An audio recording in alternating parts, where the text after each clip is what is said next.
A breezy day today. The pace car drops to pit road. Preston Peltier, Ty Majeski get the 58th running of the Snowball Derby presented by Flow Racing underway in Pensacola. No holes, deep work. Quarter in front. Still in there, full. 2 by 2 in your mirror.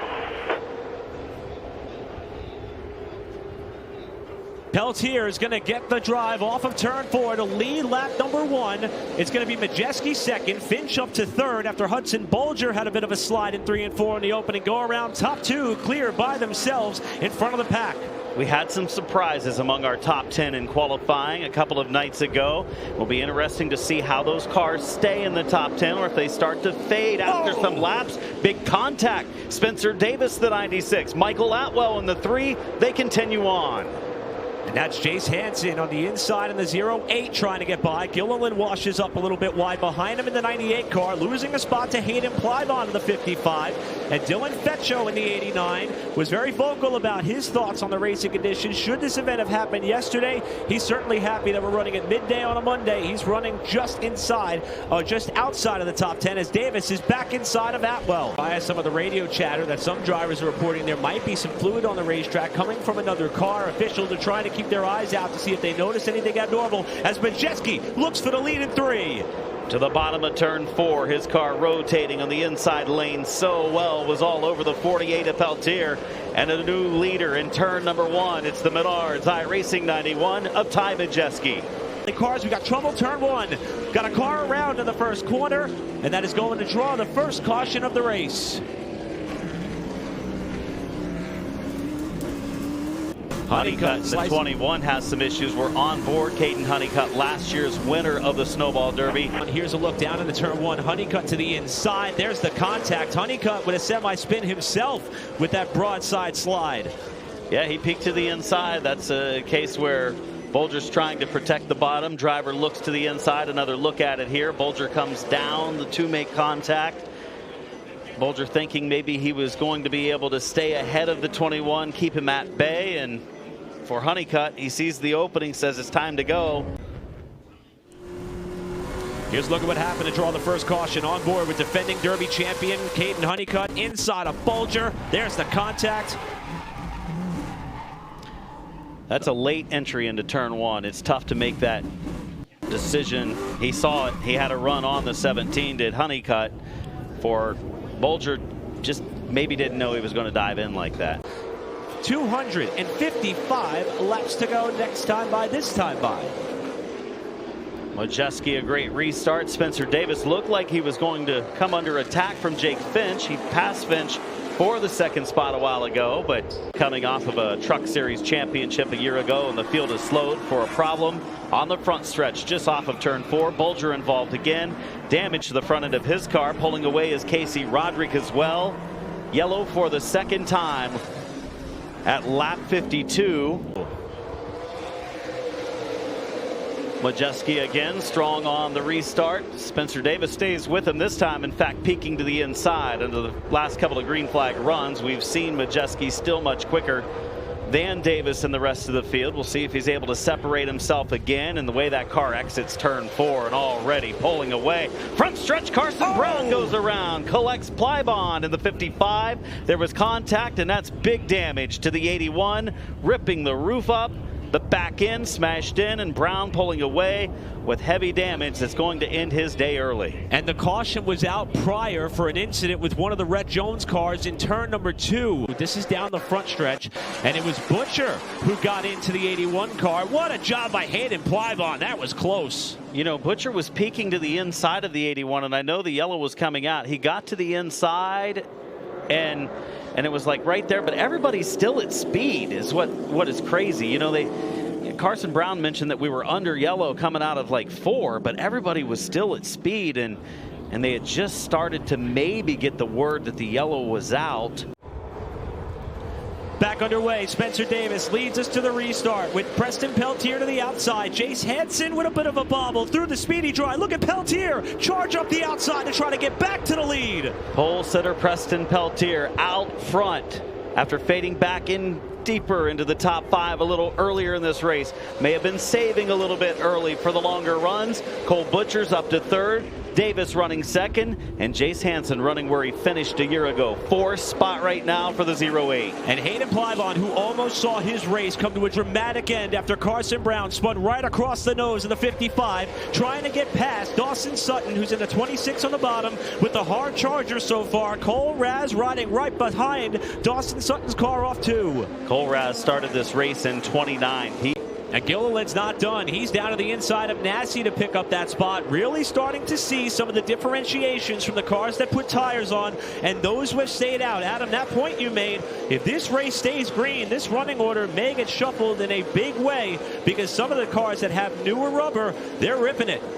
They are ripping it right now. The fresher rubber obviously will start to level off a little bit with those that have the older rubber, but it's still going to be better throughout the run. And the 98 of Gilliland makes another move, and here comes Ty Majeski along with him. Fresh tires, so much better here at Five Flags Speedway.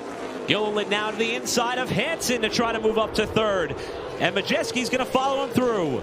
Quickly working their way into the top 5 and toward the front of the field. David Gilliland, former NASCAR Cup Series star, 3rd spot. Ty Majeski back to 4th after leading early in this race. Here comes Sutton. Nassi, look out. Here comes Jake Garcia as well to the bottom groove. If this race stays green, it could be close. Remember, the most recent yellow we had was a controlled yellow. That was not a controlled yellow. Watching as Gilliland makes the pass of Davis. Caution. Field slowing for a caution. Derek Kraus has spun top of turn number 2. Well, this will potentially erase some of the fuel concerns that existed for the drivers that have stayed out, like Peltier, like Davis, and several others, as Derek Kraus going around in turn number 2 is going to bring out the 5th caution of this race. Restart turn 4, back underway. Great restart outside lane for Ty Majeski, the early leader of this race. Contact between he and Gilliland in 1 and 2. The two brush together in Gilliland's only scheduled race of 2025. He is to the inside of the full-time NASCAR Truck Series driver Majeski, and he will protect the lead off of corner 4 to take sole possession of the top spot at the line. I saw a little bit of smoke come off of one of those cars. I think it could have been the 91 of Majeski. Could there be a tire rub on one of those cars? As I saw him go through turn 3 last time, looked okay that time, and Majeski's ready to attack. Majeski was able to get the fender down low, watching the left rear of Majeski's car, where there appears to be a little bit of a blemish in front of that tire. Gilliland, too, with a bit of a haze on the right side of his race car. Majeski to the point, trouble! Shepard's around, and the front end of the car is destroyed. Shepard, who was the final driver to stay out, he was 7th in line whenever we restarted just a few laps ago, and his day is most likely going to come to an early end. Heavy damage to the front end. With Gilliland and Finch row 2. Another good restart for Ty Majeski as expected, and smooth through 1 and 2. Garcia's car looks good as well. The battle for 3rd. Gilliland on the inside of Finch. And just behind this fight as Gilliland washes up into the door of Finch. The car leading the charge as far as drivers who took tires the last yellow in Preston Peltier, but Davis may have him off the bottom as Gilliland and Finch touch again in turn 2. Yeah, the fresh tires right there being held up by a couple of cars that are on older tires.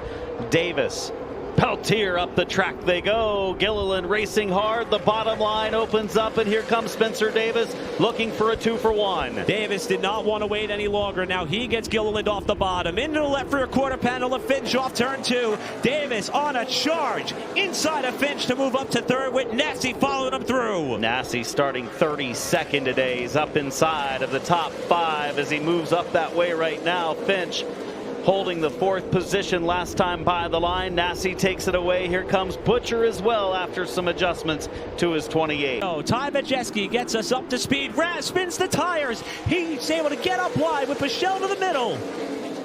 Not a good restart for Raz, and it's not over yet. Can he get down? Sutton trying to keep that from happening. He does now get down to the 2nd lane at least. He and Nassi caught in the 2nd groove. Sutton on the bottom. Matt Craig and the Bob Lyons number 44 on the bottom lane as well. 8th, Klein to the inside on Craig. There's contact. Oh, that was a bold move. Drove it in like 10 men in turn 3. Did Casey Klein, and now Craig is going to get shuffled back at the outside. Last time by the line was about a tenth quicker than Majeski. And a spin over in turn 2. Cole Butcher has gone around. The champion of 4 different racing series in 2025. His bad day continues as the Canadian Cole Butcher has spun in turn number 2. Dustin Smith alongside the 33. 29 laps to go to settle the Snowball Derby. Smith is sideways up top as the field stacks up behind him. Very fortunate not to pile him up in turn 4. Plenty of contact, even more. Peltier sends it in. Nassi sees an opening. He looks 3 wide. What will happen in 3? Nassi checks up. Peltier up into the side of Smith again. Nassi down low. Contact off turn 4. Majeski's gone. Peltier with a masterful save on the front stretch. Oh, gloves are off right now. Looking to thread the needle was Bushell. That opening closed up. Peltier back smooth again. Nassi tried to make that attempt to the bottom when they were beating and banging in front of him. He's looking for the second spot now. Dustin Smith is right ahead. All into 5th. He's got a little bit of trouble. 24 of Bushell climbs the left rear. He will go around on the backstretch. So does Smith. Spins in 3. We will have a yellow late in the race.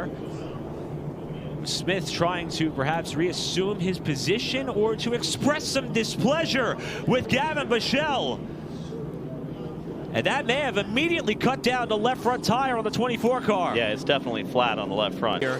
And this is coming off turn 2. There's the contact up on the left rear. Bushell into Smith. Smith did everything he could to try to save the car down the backstretch until it finally went all the way around on the approach to turn number 3. Yeah, the 33 just wasn't up to speed, and Bushell was there peeking to the inside. Smith was just slightly off the bottom, and then Smith tried to protect coming off at 2, and Bushell went up on the left rear. Majeski, Nassi to settle the 58th annual Snowball Derby, and we're back underway. And this time, Majeski waited a little longer till he got close to the line, and it's a battle for second spot. Dawson Sutton inside. Nassi trying to hold off the 26 and does. He clears him in 3. Now he needs to go after the 91 of Majeski. Side by side for 4th. Inside, Jake Garcia having a nice day today. Casey Klein trying to hold him off. Garcia up to the inside, and we're getting reports now. Perhaps there could be a penalty issue to the number 91 car. We're going to wait for further confirmation as they come down the front straightaway. Garcia in front of Klein, who got tagged by Cole Raz, and the contact continues into turn 1. Raz got to the bottom, 3 wide. Look at Finch. Make the 2-for-1 move off of corner number 2. Picks up the spot. 8 laps to go for the leader, Ty Majeski, Stephen Nassi, and it is the black flag. He went before the starting box after the warning, and he went before the first line. New leader, Stephen Nassi. Unbelievable break for Ty Majeski, the dominant car today, and also Cole Raz is off the pace. Raz may have a flat tire. Majeski has yet to answer the black flag. They are going to stop scoring the number 91. Raz makes it to the pit lane, and Stephen Nassi will inherit the race lead of the Snowball Derby with 6 to go at the line as he sizes up the final lap of the 2025 Snowball Derby. Nassi makes his way into turn number 1, the official leader of the race. 15th try at the Snowball Derby. Second place a year ago, came up just short in turn 3. The Pinellas Park, Florida driver, 1 win. In 2025, it comes at the Snowball Derby.